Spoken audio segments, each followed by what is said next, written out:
Compass সিরিয়ালের আমরা আগামী পর্বে দেখতে পারবো। ঋতুজা বিহানকে বলেন, একটা কাজ কর বিহান, কম্পাসকে যদি ফোন নাও করো, ওর বাবা মাকে একটা ফোন করো, একবার জানো অন্তত ওনারা কেমন আছেন। এখনো কিন্তু কম্পাস তোমার বউ। বিহান বলেন, সেটাই তো আমার দুর্ভাগ্য।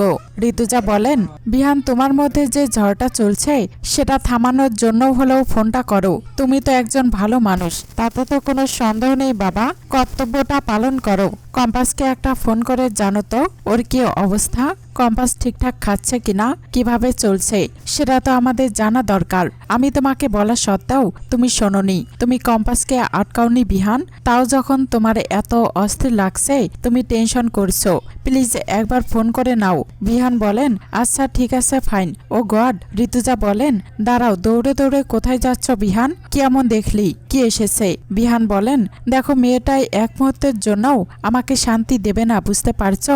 দেখো নাক মুখ থেকে রক্ত বের হচ্ছে, আমি বুঝতে পারছি না ও কি আমাদের ইচ্ছা করে বিপদে ফেলার চেষ্টা করছে, পাগল করে দেবে আমাকে কম্পাস।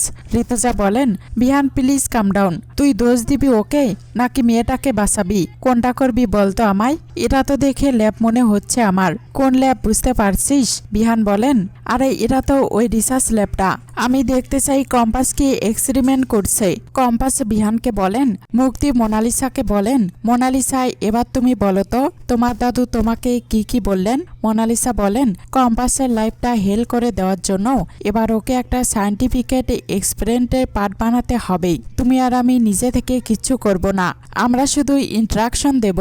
এবার ওকে এমন একটা রিসার্চে গেলাপি হিসেবে ইউজ করতে হবে যেটার পর হয়তো কম্পাস আর কম্পাসই থাকলো না। মুক্তি বলেন, মানে কি বলতে চাইছো তুমি একটু ক্লিয়ার করে বলবে? মোনালিসা বলেন, মানে কম্পাস হয়তো আর বাঁচবেই না, বা প্রেশার বেড়ে নাকমুখ থেকে প্রচন্ড বিল্ডিং হয়ে হয়তো কম্পাসে কোমায় চলে যাবে, বা হয়তো পুরোপুরি প্যারালাইজ হয়ে যাবে। কম্পাসে সবকিছু চোখে দেখতে পারবে, কানে শুনতে পারবে, বুঝতে পারবে, কিন্তু কিচ্ছু করতে পারবে না, এক্স্যাক্টলি ওর মায়ের মতো।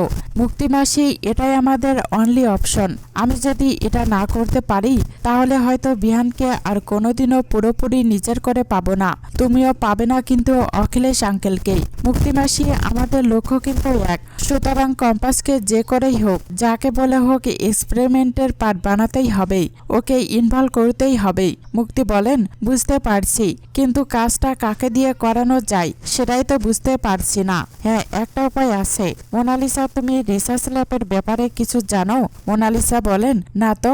মুক্তি বলেন, ওহো মোনালিসা, কিছু না জানলে হবে, আফটার অল তুমি বিহান চৌধুরীকে বিয়ে করতে চলেছ।